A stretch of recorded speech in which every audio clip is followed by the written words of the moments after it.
Hey, good afternoon to you. Right now, it is 4:07, News Talk 105.9 WMAL, where we're making sense of the news.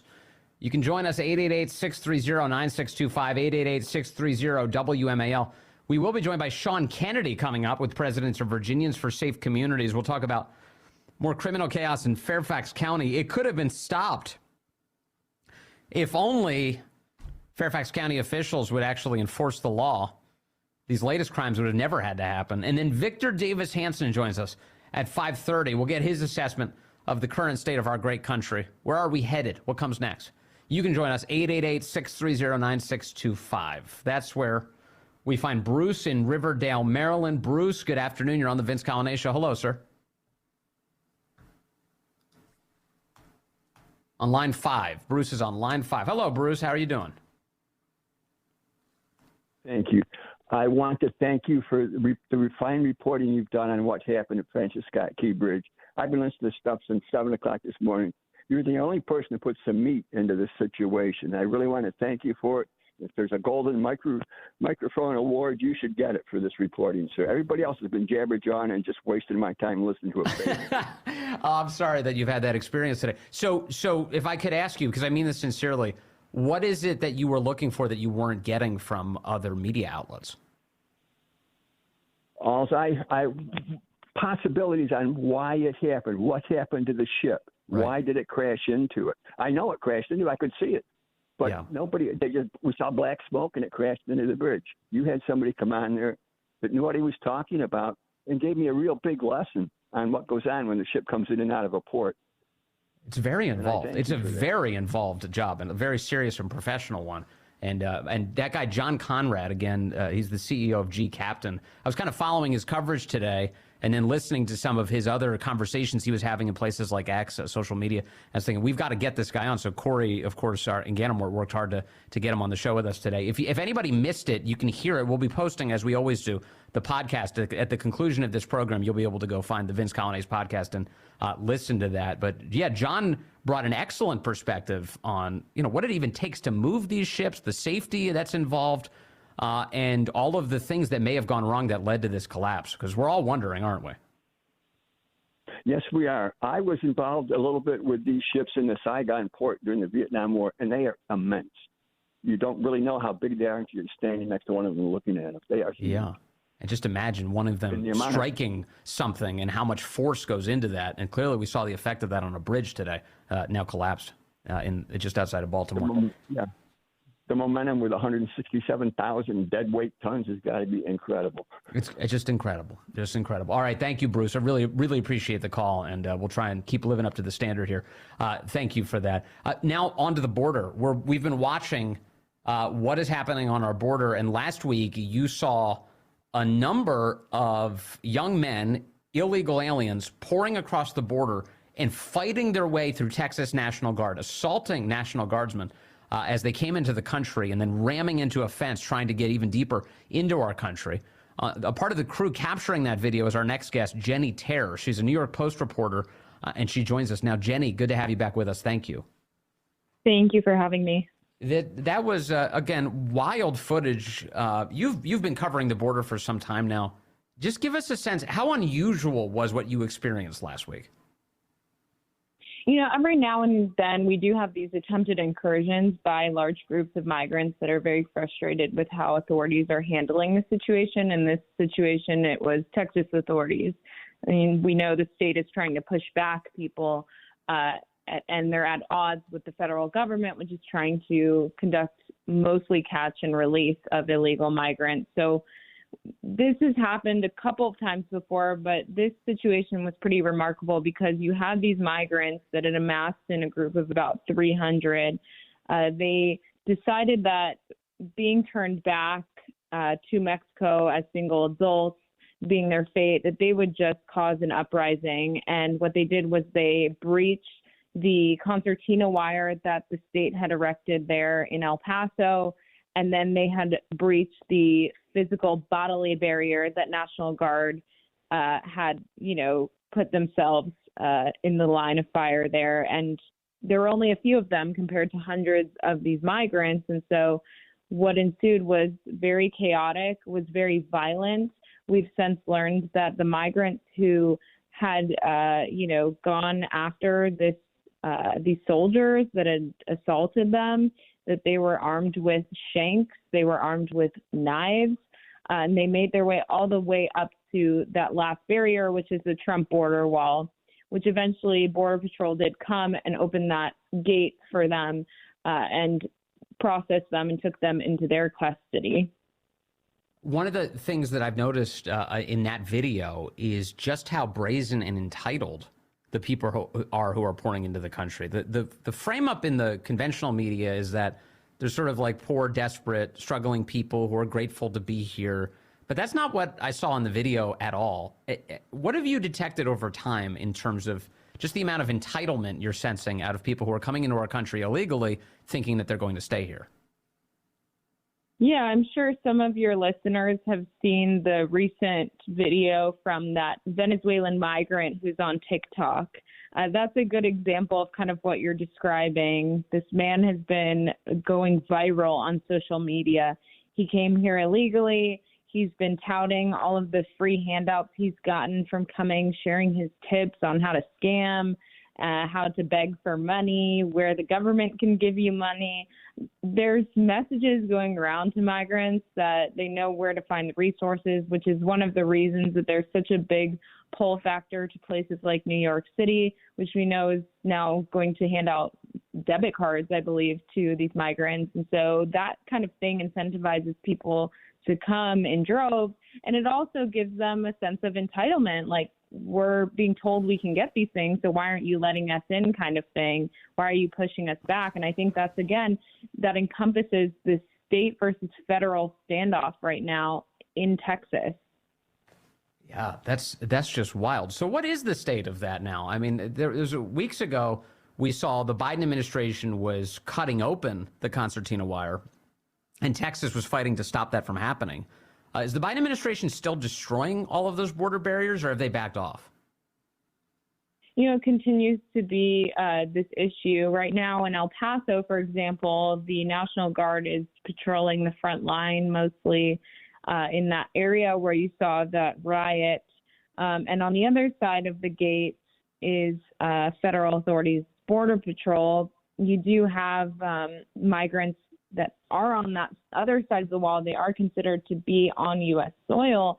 And so it is creating an issue, along with confusion about SB 4, which is that state law that Governor Abbott is trying to put into place and to enforce this action of having state and local authorities make arrests for illegal entries, rather than having that be a federal issue. And that was to go into effect, and for hours it was actually allowed to go into effect, and quickly was struck down by a court. It just stands in legal limbo. So I think you have these migrants not only combined with the confusion with this law, but also with this renewed spring surge as the weather gets better. Right. You see more and more groups amassing there.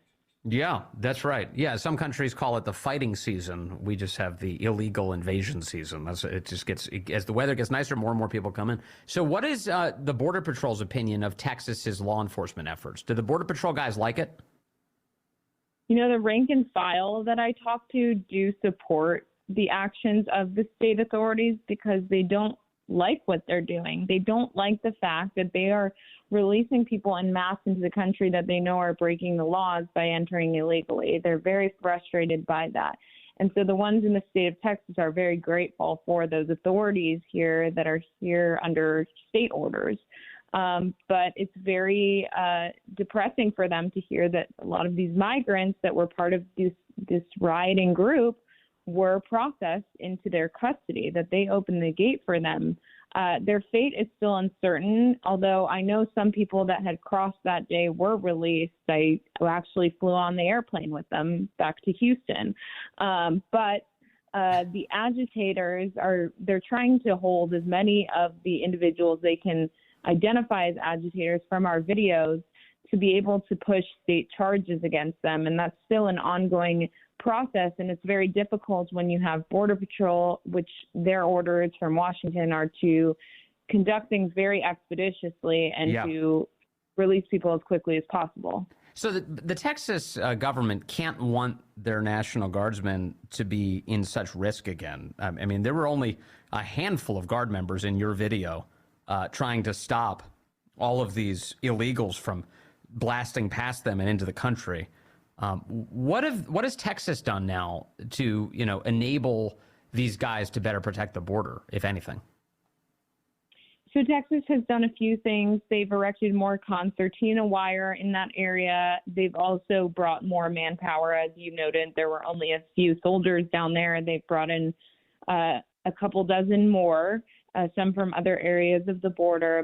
They've brought in more Texas Department of Public Safety troopers. When I was down there in the days following this incident, there were more troopers. They were armed with these pepper ball guns to control riots. The soldiers had been given riot shields as well. And so they're trying to push back these groups that are cutting through the wire, because they continue to try to do that. And I think now they definitely have more manpower. Good. Well, that's good to hear. And also the fact that they at least given them some non-lethal means to stop another invasion through the use of these pepper ball guns, which are kind of like paintball guns, but fire essentially balls of pepper spray at the crowd if necessary. The other piece that I saw from you is that apparently in the wake of your video, that the Biden administration posted signs on the border warning reporters that they are not to go in that area anymore. What can you tell us about the signs? So this was just right after this incident occurred, and as the media presence around this area became larger in the days that followed, Border Patrol had erected this sign saying that reporters and media should contact them directly through their press office, and that we really shouldn't be in the area. We shouldn't be in that spot reporting. And that's where you can see all the response to this. You can see the new soldiers being deployed there, the new tactics they're utilizing, how they're pushing back big groups of migrants in the wake of all of this. And it just was impossible after that. And you had a huge media response. And I think that was a big hindrance for Border Patrol, whether it was for what they say is operations, the ability to move in and out of that area with vehicles. But there was no staging area presented for media. And of course, this took off in national news, local news, Spanish-speaking media. This was a big deal. And so luckily, James Breeden, a great photographer, went to the Mexican side for me and was able to capture some stuff, and in the days that followed as well. But this is something that we continue to see, is that the media is not a big priority for them. No, but the sign also indicated that they wanted you to consult with the Biden administration before you were allowed to speak to illegal aliens. Help me understand that portion of the sign. And under what circumstances would you have to get pre-clearance to talk to a human being as a journalist? Right. This is a common thing with Border Patrol, that they will not allow media to speak with migrants that are in their custody. And so that's what they're utilizing in that message. That's what they're referring to.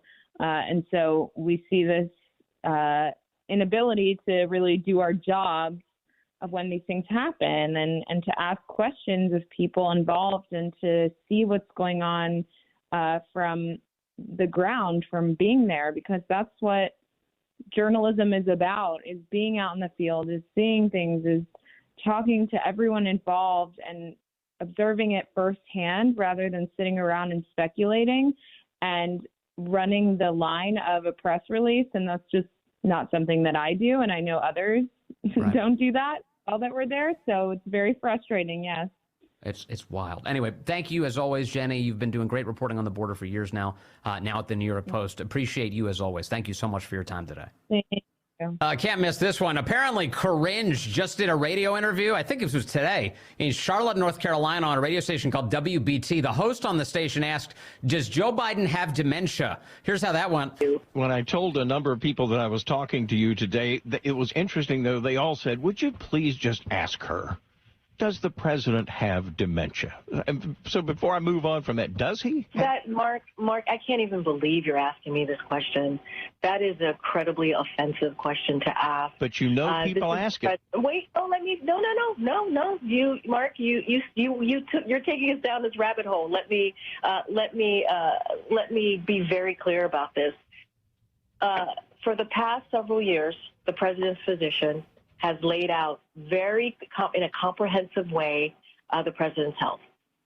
This is a president, if you watch him every day, if you really pay attention to his record and what he has done, you will see exactly how focused he's been on the American people, how historic his actions has been. And so I'm not even going to truly really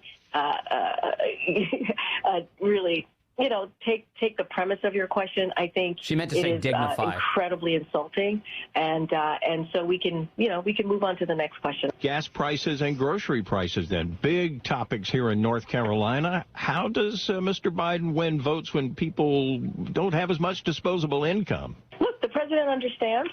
He grew up in a middle-class family, working-class family in Scranton, Pennsylvania. He gets it. He understands how difficult it is for Americans who are sitting around their kitchen table every month trying to figure out what they're going to pay for. Go back to that first question. You have to remember when the president walked into this administration, there were multiple crises happening. There was COVID. There was the economy was in a tailspin because of the last administration, because of what the President Trump left us with. Now you're asking me about gas prices. The president took action on gas prices. Let's not forget Russia's invasion on Ukraine. They're still up. Skyrocketed prices of gas. And because the president took action, we are in a different place than we were a year ago on gas prices. Eggs, milk, seafood products, all the important groceries, those costs have gone down because of what this president has been able to do since the Biden administration. And with that, thank you so much, Mark. Have an amazing, amazing day. A little passive aggression as she hangs up on the host. I just checked, by the way, WBT in Charlotte, North Carolina, also the home to the Mark Levin Show. Great program. I don't know if they did their advance work before they arranged that interview. The guy, because they got a real question in. Does the president have dementia? Karinge, as clear as she's ever been as she answers that question. Stay with us. Coming up on the program, Sean Kennedy talks to us about crime in Northern Virginia. It could have been prevented, but the left got involved. Still laughing over that. Can you imagine doing an interview, somebody asks, hey, does your boss have dementia? Karinge, the worst person to try and answer that question, which makes it hilarious. Great to have you with us.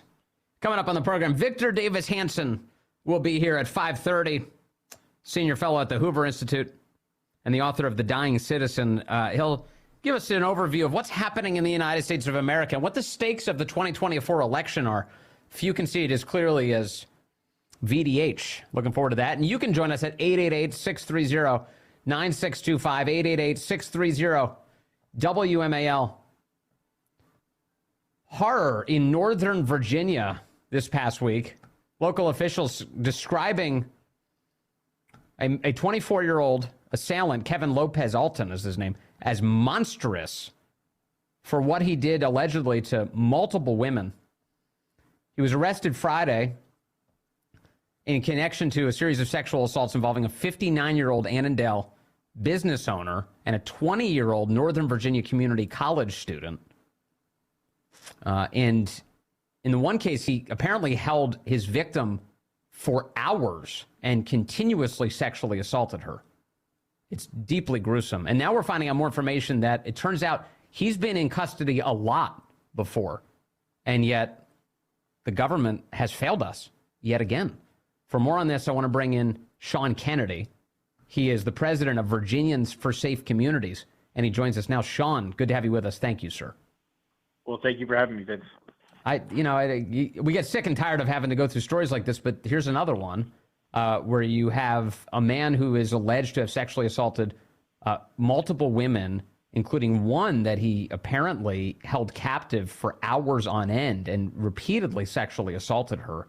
Authorities are now saying this guy was familiar to them. What do we know? Well, it's funny, actually, if you watch the press conference, they said he's familiar to us, but not extensively. And then you go onto the Virginia Courts Records website, and I don't know what the definition of extensive is at the Fairfax County Police Department, but in my view, 20-plus charges, most of them for felony and serious misdemeanors, including assaults on family members and law enforcement, is more than extensive. But, we all have our own definition of words, but it is a series of offenses, including multiple assaults on law enforcement officers. Just last October, he assaulted and attacked law enforcement after assaulting a family member. We don't know exact details of what occurred there, but in the process, he tried to take the stun gun away from the cop on scene. Prior to that, he assaulted family members, had drunk in Publix. He had a malicious wounding charge, which is effectively in Virginia is attempted murder charge, which was, get this, pled down to assault, and to another charge where fleeing from law enforcement was pled down to disorderly conduct. And he's faced almost no consequences for jumping bail, for grand larceny. It's just a panoply of crimes, violent crimes, that there have been no consequences for. It's unbelievable and so unfortunate. WJLA has had some excellent reporting on this. They point out that he is now charged at this moment with 12 counts, including rape, attempted rape, abduction, and strangulation. But previously, as you point out, Sean, there have been charges leveled against him that have included, and then since dropped, that included assault and battery, grand larceny, assault of a law enforcement officer, attempting to disarm a law enforcement officer of their stun gun. I look at all of those things. I go, if I did any of those things, I'd be in lockup right now. How is it that this guy keeps getting away with this? It's unclear. He was put on the mental health docket a couple times on charges, which said that basically he's crazy. And then if you saw the press conference, he was doing some weird thing with his hands when he was waiting around the community college before he attempted to rape that girl. Is we think he may be not all there. But this actually goes to a bigger point, which is people who are mentally unstable don't deserve to be free. Even if they don't deserve to be in prison, they don't deserve to be free, especially if they commit violence. And so either way, he shouldn't have been on the street. It's not a question of whether or not he should have been in prison or not in prison. Should have been not free. That should be the definition. We had an incident, I remember, when I lived on Capitol Hill a couple years ago, where a guy who was mentally ill pushed a mother who was holding her 5-year-old by the hand down, face down, and broke out of her 2 teeth in front of a kid's gymnasium. He was totally insane, had tons of assault charges, but kept getting released. He should have been in a lockup, not necessarily like a prison lockup, but he's a nut job. He shouldn't have been free. He's violent and unstable. We can't control him without using restraints. He should be restrained. But we keep saying to ourselves, I feel bad for these people. I feel bad for the 2 women who were raped. That's who I feel bad for. I don't feel bad for this individual. Now, part of the one of the names that jumps off the page in the coverage of all of this, again, WJLA with some excellent reporting, is the fact that the Fairfax Commonwealth's attorney is Steve Descano. Steve Descano has relentlessly taken the side of criminals, and that appears to include the man we're talking about today. What can you tell us about Steve Descano's role? Well, Steve Descano has dropped almost every charge put before him of this individual. Like what's called nolle prosecuque, which means to drop, non-prosecution. He is dropping the charges before they proceed to any kind of trial or adjudication. He's saying, I'm not going to pursue them. And these charges he's dropping are assaults on cops, grand larceny. These are felony charges. There are 6 felony charges that Steve Descano had in front of him from the police that he dropped by this individual before this individual went on to rape 2 women. And these are all violent or serious crimes. So there is a case over and over again. I'm just counting right now. There are 5 arrests since Steve Descano took office. So 5 different incidents, including assaulting, as I know from my sources, his own mother, assaulting police, committing theft, assaulting other law enforcement members. All these 5 incidents, not even including the fact that he jumped bail a few times, those 5 arrests, at each time we had a bite at the apple. And at each time, Steve Descano's response was to release the individual and drop the charges. Now, obviously I should bring up the voters of Fairfax County here because, unfortunately, they've empowered Steve Descano to keep doing this. They voted for Steve Descano by basically a 10-point margin against Ed Nuttall last year in the primary. And then when the general election came around, they overwhelmingly voted for Steve Descano. A couple of votes went in a write-in campaign for Ed Nuttall. But what is it going to take for Fairfax County voters to wake up and stop electing the villains that are destroying their community? It's a good question. It's really a good question as to what is it going to take for people to wake up. Unfortunately, I feel like it's the old Irvin Kristol line about a neoconservative is just a liberal who's been mugged by reality. Here in Fairfax County, a liberal just needs to be a liberal who's been mugged becomes a conservative. Is we are really in the point of view where people have to themselves be victims before they realize that this is not okay. And so many people are safe relative to D.C. or Montgomery County or PG County, but you're not really safe. You're significantly less safe than you were a few years ago. Auto thefts are up by more than 2/3. Aggravated assaults are up by 70%. All these crimes are up. Weapons of violations are up by 75%. These are up. We're less safe than we were. It's relative to how it was, not where it is. And so to say that he gets a cushion because it is a safe community is what he's getting away with. And unfortunately, what actually happened, just to put a pin in this, I was very involved in the Democratic primary with Ed Nuttall. They portrayed Ed Nuttall as some pro-life, in their view, nut job, even though he's actually not pro-life. But they tried to ring abortion around his neck. Literally, the debate did not come down to crime, safety, and victims' rights. It came down to some attempt at misconstruing Ed's comments about abortion, and that's what they ran on. They literally turned it on its head.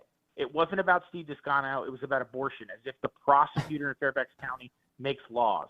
That clown show is the world we live in now, where they have nationalized or pushed statewide issues into a local election, and unfortunately, people fell for it hook, line, and sinker. Yeah, I mean, it's also there's a bigger commentary there that I'm thinking of, which is like that's ridiculous that a guy fighting for life would be dragged down by his position fighting for life. But I'll set aside the entire abortion debate for a moment. But you're right; it's like totally over the top. And then a guy like Steve Descano is going to look at you with a straight face and say, "Well, no, crime is down. I deserve credit. Crime is down."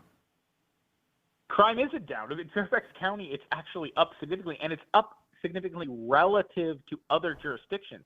In some ways, in some metrics, crime is actually up higher in Fairfax County than it is in Washington, D.C. But nobody knows that because nobody cares in the local media. This is a big problem that we have, and that's, you're not to blame, but you have the entire area to cover. So you have to decide what story to cover in any given day. Not everybody can cover every county and every region and all the problems. So as a result of that, the average Fairfax voter is looking at PG County news or Montgomery County news and has no knowledge of what's happening here actually in Fairfax County unless this one-off story comes up. And unfortunately, it became two individuals getting raped that made the local news across the spectrum. Yeah. But the fact that crime is up, that auto theft is up, that all these victims are coming forward is not necessarily daily news here in Fairfax County because we're looking at the, arena deal or Muriel Bowser's latest press conference or whatever's going on in Montgomery County. So we're taking our eye off the ball. We don't have a local perspective. And that lack of local perspective breeds ignorance. People are oblivious to anything that doesn't happen in their neighborhood, and then yet they know everything that's going on across the country. Ask the average person in Fairfax County what happened today in Baltimore. They'll tell you the minute details. Ask them how many, pedophiles were arrested here in Fairfax County. They wouldn't be able to tell you. Right. It's an excellent point. And you should become obsessed with the people who are closest to you and their well-being. And you're right about that. That's where it starts. Sean Kennedy, I appreciate your everlasting effort to bring attention to this issue and all of the times you've come on to talk about it. Thank you very much, as always, sir, for bringing us some intel today. Thank you for the opportunity, Vince. Yeah, always. Thank you. That's Sean Kennedy, president of Virginians for Safe Communities. And once again, you have one of these Soros-type attorneys all across the country who are just absolutely creating hellscapes in the areas in which they're supposed to be responsible for protecting, enforcing the law. And Steve Descano letting this psychopath go free over and over and over and over again. The guy's assaulting cops and stealing stun guns and assaulting family members. And how many times does he need to come in contact with police before we do something about this? And now sexually assaulting 2 women, all allegedly, of course. But they say, you know, yeah, this is a guy who's familiar to us. It turns out very familiar to Fairfax County authorities. And that's the hand we've been dealt with. You know, this RFK story today, there's a connection here that I want to bring up. RFK Jr., Robert Kennedy Jr., has tapped Sergey Brin's ex-wife to be his running mate today. She's a Silicon Valley lawyer by the name of Nicole Shanahan.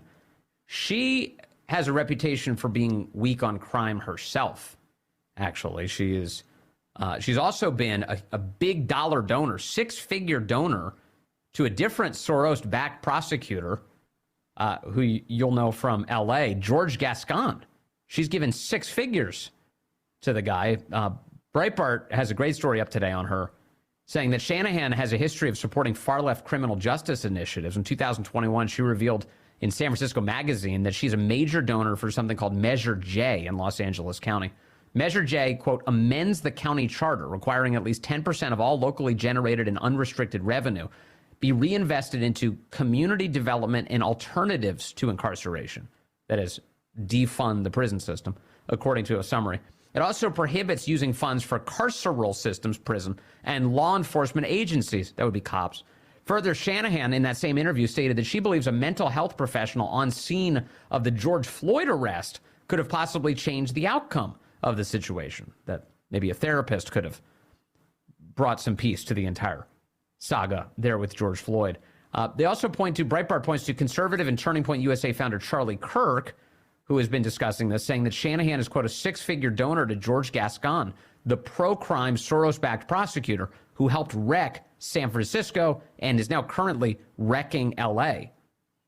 So that's who RFK Jr. has tapped to be his running mate.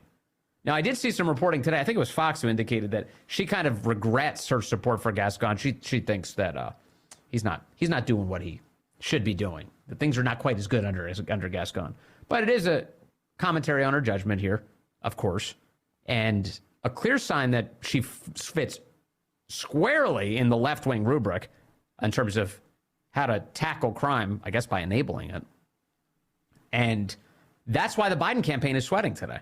The Biden campaign is launching a full-blown war room to try and take down RFK, to stop his candidacy in its tracks. In fact, they're trying to fight to keep him off the ballot in states across the country because that's how much they love democracy. They want to keep RFK Jr. off the ballot because they are scared witless that you're going to have a Kennedy take votes from Biden. People are going to prefer a Kennedy. Yeah. More on this in just a moment. More with you coming up. 888-630-9625. Let's go to the phones. Penny calling in from Burke, line 3. Penny, good afternoon. You're on the Vince Colonnese Show. Hello. Oh, thanks. Hey, by the way, that first segment you did with John Conrad was fantastic, and you should be submitting that segment for some sort of radio reporting award because it was fantastic. I found him deeply informative. Thank you. Yeah, he was excellent. Absolutely. Thank you for that. Yeah. So I wanted to comment about Nicole Shanahan. I am so thrilled with this pick because when he was talking about Jesse Ventura and Aaron Rodgers. Aaron Rodgers, I'm just thinking, you know, what a clown. We as Republicans need him to make a really serious pick. And I think that she is a pick that is going to draw a lot of young female voters to cast a vote for her and for them because of it. And I think the Republican Party needs to do everything it can do to make sure he is on every ballot in the nation. Yeah, that's a key point. I mean, look, there's no question that Robert F. Kennedy has the effect here of playing spoiler to some extent, although Joe Biden seems to be losing the election just fine on his own. But if RFK appears on these ballots, all of the available data demonstrate that to the extent that he's going to take votes from either of the two men who are in the front runners, he's going to take a little bit from Trump, but he's going to take way more from Biden. And so this is to the Republican advantage that RFK appear on the ballot all across the country. Of course, it's par for the course that the Biden campaign right now is mobilizing to block him from ballot access everywhere. They're trying to suppress votes for RFK Jr. They're not actually for democracy, despite all of the claims that they make. And the reason for that is because they shudder that the voters will have options that don't include the name Biden. They want only Biden on the ballot. It's kind of the plan. Thank you, Penny. It's a good point. We'll see what happens here. She is a big lefty. Obviously, with all that Google money, all that big tech money, she can definitely help fund this campaign. So they just got a big jolt of energy to be able to get access to these ballots as they fight their way on against the Biden forces all across the country. Whatever it is, I'm praying that it redounds to the benefit of us, the American people. All right, stay with me. I've got more coming up here. Victor Davis Hanson in the next hour. He answers the big questions about what's going on in our country.